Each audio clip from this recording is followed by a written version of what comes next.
व्यक्ति को देखो जिसने ब्रह्मचर्य नाश किया और जो आज ब्रह्मचर्य का पालन करा, वो तो साक्षात देवता है भाई, देवता, असली देवता तो वही है। तो गांव में एक जुलाहा था, वो बड़ा बुद्धिमान था और बड़ा, अरे एक राजा इतना शक्तिशाली है, किला इतना मजबूत बना रखा। एक तो वो व्यक्ति है जीवन में जिसने कभी रसगुल्ला चखा ही नहीं। एक बार ऐसे ही दो नौजवान, दोनों ब्रह्मचारी, अच्छे ब्रह्मचारी, एक बचपन की गलतियों के बाद ब्रह्मचारी बना, एक बाल ब्रह्मचारी था। तो दोनों में बातचीत होती है। जो बाल ब्रह्मचारी कहता मैं श्रेष्ठ हूं, मैं बचपन से ज्यों का त्यों हूं, मैंने एक भी जीवन में ऐसी कुचेष्टा नहीं की है, मैं बहुत श्रेष्ठ हूं। ये बात सुनकर दूसरा बोला भाई बात तो ठीक है, पर ब्रह्मचारी तो हम भी हैं, श्रेष्ठ तो हम भी हैं, जो हमसे गलतियां हुई हैं वो जाने अनजाने में हुई हैं, जानबूझकर नहीं हुई हैं। बचपन में जाने अनजाने में गलत मित्रों के संग से हो गई गलतियां हमसे, लेकिन जब हमें समझ आई, हमें ब्रह्मचर्य की विद्या मिली, तभी से हमने ब्रह्मचर्य पालन शुरू कर दिया। अब आप हमसे श्रेष्ठ कैसे हुए? और कहते हैं कि भाई तब जागो तभी सवेरा, और कहते हैं कि सुबह का भूला यदि शाम को वापस आ जाए तो उसे भूला नहीं कहते हैं। तो जो बाल ब्रह्मचारी था उन्होंने बोला भाई नहीं मैं श्रेष्ठ हूं। बोला चलो इस बात पर आप श्रेष्ठ हैं कि मैं श्रेष्ठ हूं, चलो इस पर कुछ सलाह लेते हैं किसी से। बोले ठीक है जी। तो गांव में एक जुलाहा था, वो बड़ा बुद्धिमान था और बड़ा प्रसिद्ध था।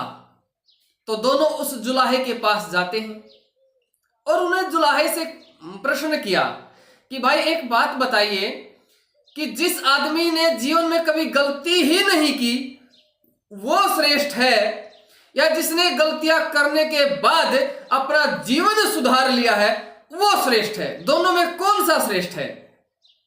तो जुलाहे ने कहा भाई आपका प्रश्न तो ठीक है, पर ज्यादा बात तो मैं भी नहीं जानता, पर मैं इतनी बात जानता हूं क्या कि जो मैं मेरा ताना बुनता हूं, जो कपड़े बुनने के लिए जो धागों का ताना बुना जाता है, बोला जो मैं ताना बुनता हूं उस ताने में जो धागा टूट जाता है और जिसकी मैं गांठ लगा देता हूं, फिर मुझे निश्चित हो जाता है कि यह धागा अब दोबारा यहां से नहीं टूटेगा। लेकिन जो धागा अब तक एक बार भी नहीं टूटा है, मुझे उस पर शक रहता कहीं ना कहीं से ये ना टूट जाए। तो समझ गए ना? तो बात उसने समझा दी जुलाहे ने, क्या कि जो गलतियां करने के बाद जिसने अपने जीवन का सुधार कर लिया है वो दोबारा डूबने के उसके चांस नहीं है। लेकिन जो एक बार भी ऐसा लगता है तो वो कहीं ना कहीं संभावनाएं उसमें हो सकती हैं कि ये डूब ना जाए। तो दोनों ने उसकी बातें सुनी तो उनकी समझ में आई फिर। तो इसलिए जो ब्रह्मचारियों ने, जो युवाओं ने बचपन में गलतियां की और बाद में ब्रह्मचारी बन गए, मैं कहता हूं वो तो बहुत श्रेष्ठ है, महान है। और जो बाल ब्रह्मचारी हैं, मैं कहता हूं सामान्य वो भी नहीं है, वो बड़े भाग्य वाले हैं, बड़े पुण्य कर्म वाले हैं। जो बाल ब्रह्मचारी हैं और एक दूसरा है, इसको एक उदाहरण से और समझिए, दोनों में किसको ज्यादा मेहनत करनी पड़ती है। अब इसको एक उदाहरण से और समझिए। दो व्यक्ति हैं, दो नौजवान समझिए। एक तो वो है जिसको जिसने कभी रसगुल्ला देखा नहीं, रसगुल्ला खाया नहीं, रसगुल्ले के स्वाद का नहीं पता।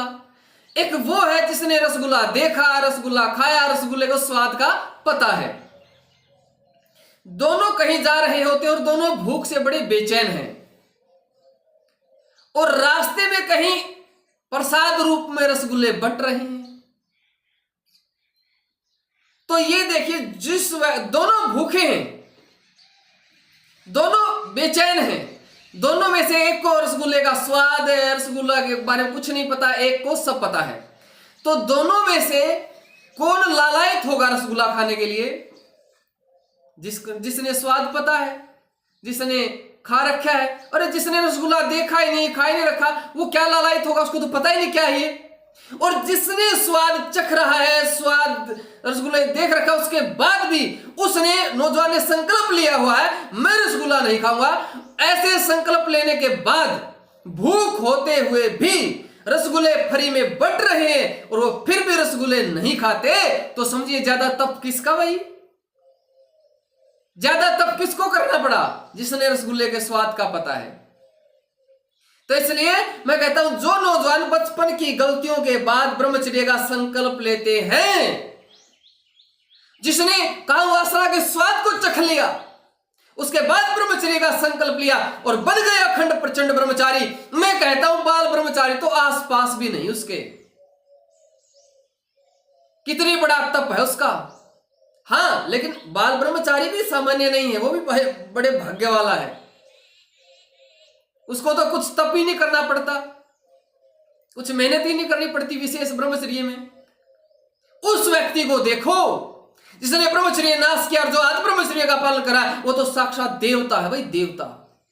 असली देवता तो वही है।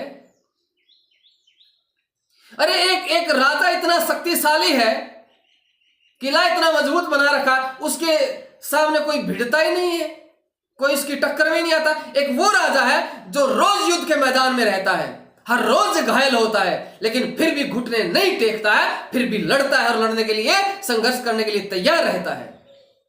मैं कहता हूं ये नौजवान जो बचपन में गलतियां की, बाद में ब्रह्मचर्य का संकल्प लिया, ये प्रतिदिन संघर्ष कर रहे हैं, मानसिक संघर्ष कर रहे हैं और फिर भी ब्रह्मचर्य पर डटे हुए हैं, तो क्या ये देवता से कम है?